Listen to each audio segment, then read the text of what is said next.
Let's just begin by recalling the two core features of the ENMO economic system. Firstly, the government is tasked with the responsibility of ensuring that all its citizens have enough in the way of essential goods and services in exchange for a modest amount of their labour in helping to provide those goods and services. And the private sector is at liberty to provide whatever lawful and non-essential goods and services it likes for whatever profit it can make. Secondly, money is managed very differently to the way it's managed now. Essential goods and services all around the world are provided by firstly ensuring that most of those goods and services can be obtained and supplied locally, either by using locally produced currency, pounds, to buy them, or by working for the public services for about 20 hours a week. Essential goods and services that cannot be obtained locally may be purchased from other countries using the global currency, dollars, which are freely supplied according to each country's specific needs by the UN subsidiary, the Centre for Global Trade and Banking. The quantity of dollars and pounds produced are linked to human labour, such that any human being anywhere in the world may have everything they need in terms of essential goods and services in exchange for a modest amount of their labour, no more than 20 hours a week, working to help provide those essential goods and services. Private banks, properly regulated by the government of wherever they're located, as well as by international law, may produce and manage other currency systems, which can be used for producing and trading non-essential goods and services. There's now one other very important topic to discuss, something that's not only very relevant to the global economy, but is also essential to the long-term health and well-being of the entire planet. I refer to the vitally important subject of human population. No discussion on the subject of enough and more could be complete without consideration of possibly the most important issue of all, even more important than the subject of money, human overpopulation. The relevance of this to economics might not appear obvious at first, but it is vitally important. In order to try and prove this point, consider the following imaginary situation.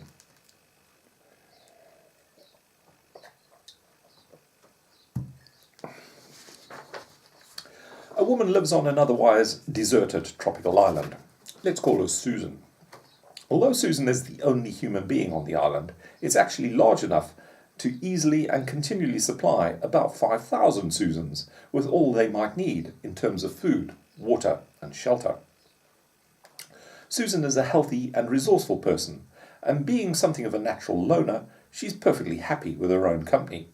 She has a sailboat and can sail to and from a large, more populated mainland if and when she wants to. Because she is able to provide for herself everything she needs from the environment around her, she wants for nothing. Susan has much of her abundant spare time in creating imaginative works of art Susan uses much of her abundant spare time in creating imaginative works of art from all the materials around her, and a powerful alcoholic beverage made from a fruit unique to the island. When she feels like it, Susan can sail until the mainland and sell or trade her produce there.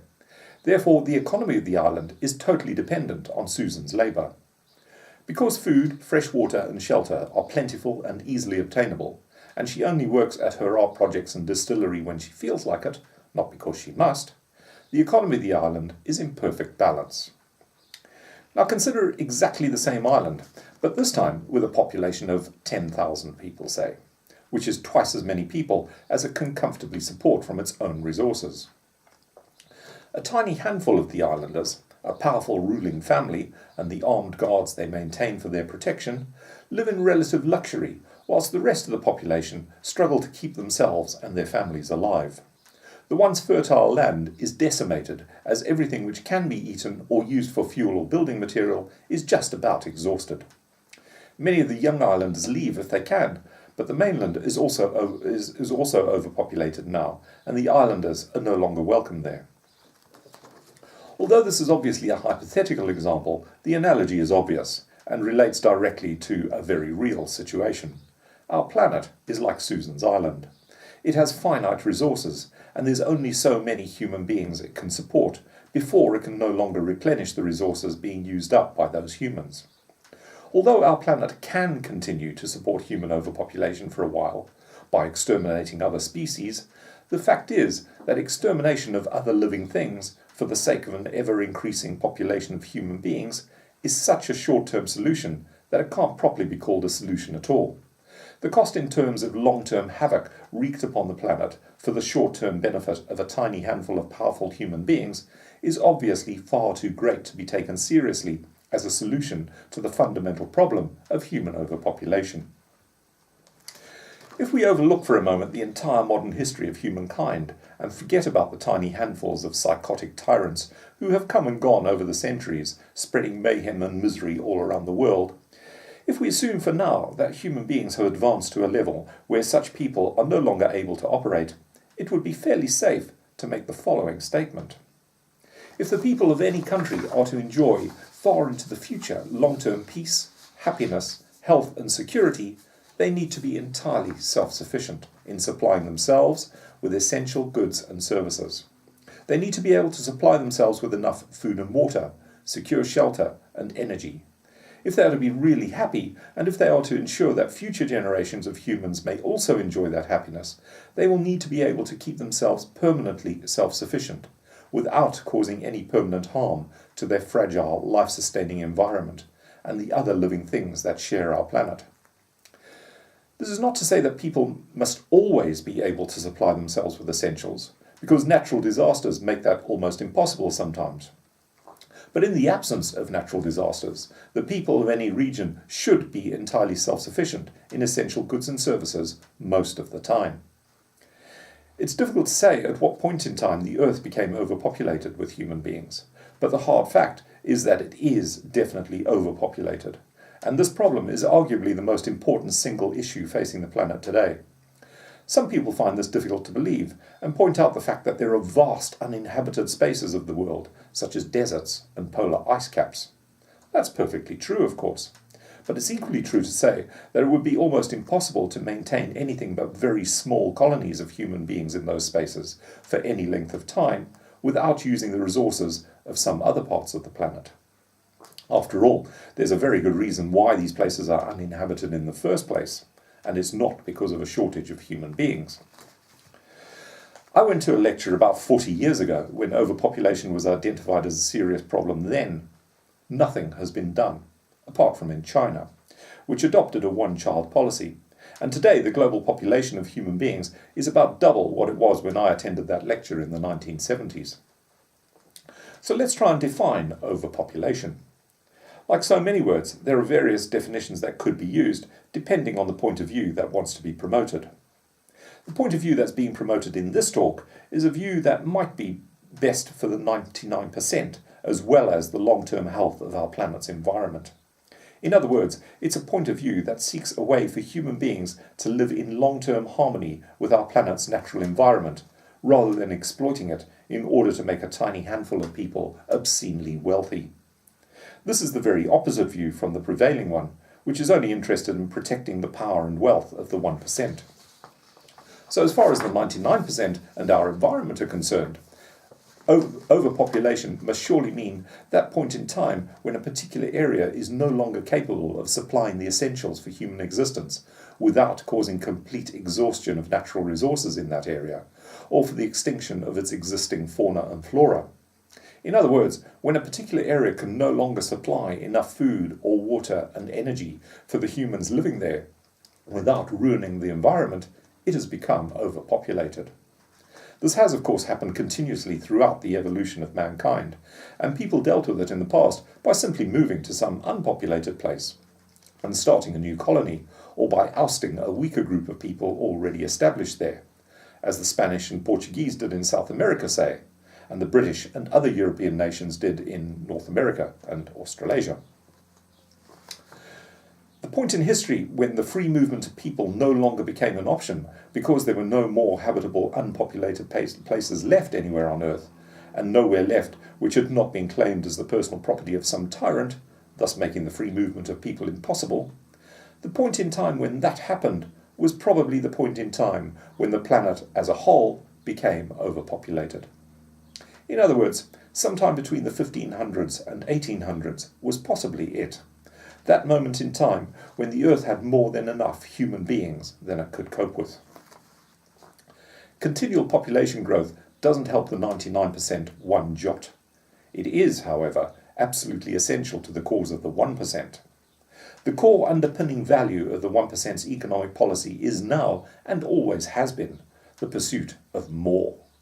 For the 1%, there is never enough. As big business is legally mandated to maximise profit, not simply to make enough profit to cover costs, the word growth is forever on the lips of the economic gurus of the 1%. But the fact is that continual growth on a planet with finite resources is obviously insane. It is obviously not possible without eventually destroying the planet. Easter Island, which was once a lush and self-sufficient place, is a fine and salutary example of the dangers of human overpopulation. As far as the 1% are concerned, however, that keyword eventually is all that matters. It won't be destroyed this year, or next year, or possibly within the next 10 years. Therefore, profits are not yet imperiled. Therefore, there's no problem. Growth must be continued. So because growth is so vitally important to the 1%, it's clear to see that, for them, human population growth must always continue. A permanently growing human population satisfies two vital components of the 1%'s economic model. It guarantees a permanent source of slave labour, and it guarantees a growing supply of consumers. Mission accomplished. But if we look at the economic argument through the eyes of the 99%, we cannot find any logical reason at all for continual population growth. Providing that people have enough of everything they need, increasing the human population isn't going to make their lives any better. In fact, apart from the very early days of some new colony, human population growth nearly always makes things worse, for there's more competition for space and resources. This is what routinely produces xenophobia today, when communities are suddenly swamped with mass immigration, which is itself usually produced by the engineered wars and economic crimes of the 1%.